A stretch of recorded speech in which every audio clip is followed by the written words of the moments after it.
start lending your hard-earned money to their neighbors. The thing is, they don't pay back, so she is left asking more. Well, speaking of lending money to the neighbors, I can actually relate to this because I experienced this. So back in 2018, I've decided to do a lending program. So I thought to myself, hey, I have an extra money that I work hard and earn. Why not help a lot of Filipino people in the Philippines by lending them money or let them borrow money? And in return, they will pay me interest. So I thought if I lend them 1,000 peso, they would have to pay me 100 peso as interest. So basically, they would end up paying me 1,100 peso by the end of the month or every end of the month. And depending on how many months they will decide to pay me back, the interest will go up. And I really thought it was a great idea, but nope.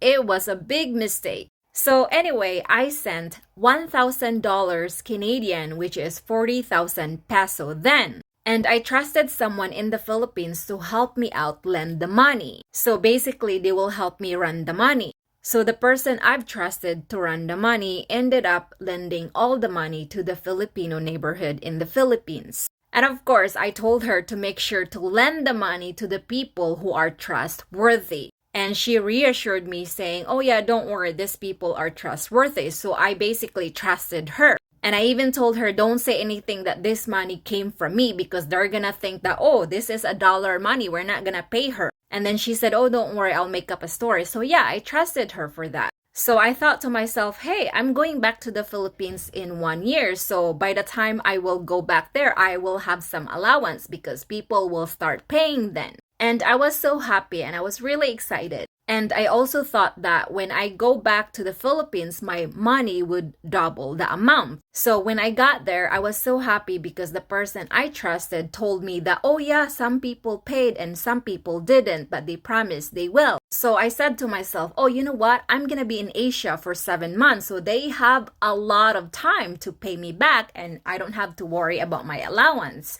And I said, okay, that's fine. So when I got to the Philippines, I received some payments from the people in which I was using it as my allowance. And I was expecting 40,000 pesos more from the people from their payment. And then I told myself, okay, well, I'm going to Thailand for 4 months anyway, so they have at least 4 months to pay me back when I come back here in the Philippines.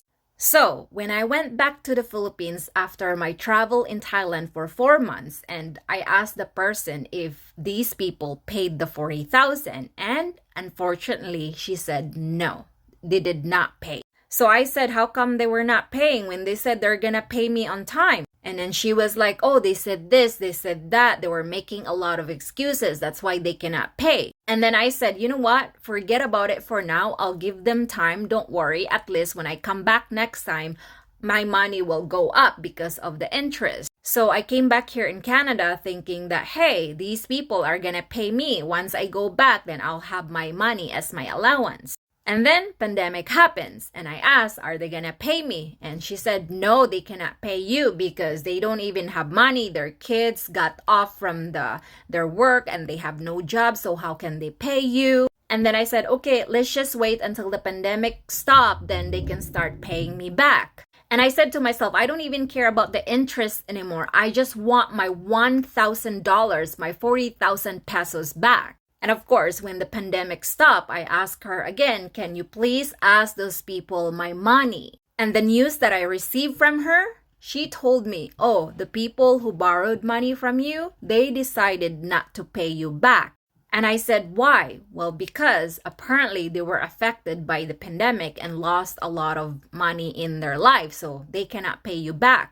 And I was like, interesting. And of course, they found out that it was coming from me. So why would they want to pay me when I'm the one who's making dollar and they're not? And this is the moment that I learned the hard way, learn from my mistake. And the lesson that I learned, never ever lend any money to anybody, regardless if they are Filipinos or not unless you can fully trust them. And when it comes to Filipino wanting to borrow money, don't believe that because really they're asking for it and they don't want to pay you back. When they will say, can I borrow money from you? They're actually saying, can I ask money from you and I don't want to pay you back. They are only saying that as part of their survival tactic, but really they're not going to pay you back. You might as well just give it to them rather than thinking that you're going to get it back. Now, I'm not saying that all Filipinos don't want to pay you back when they want to borrow money from you. I'm just simply saying that be careful who you trust. You either learn in a hard way or listen to me and learn from my mistake. Sometimes our intention is good for the sake of helping people. However, most of the time, that intention will end up turning into a disaster. Yes, it's true, I made a big mistake, but I made sure that I'm only making one big mistake and learn from it. And I have no regret because I'm using that mistake as to never do it again.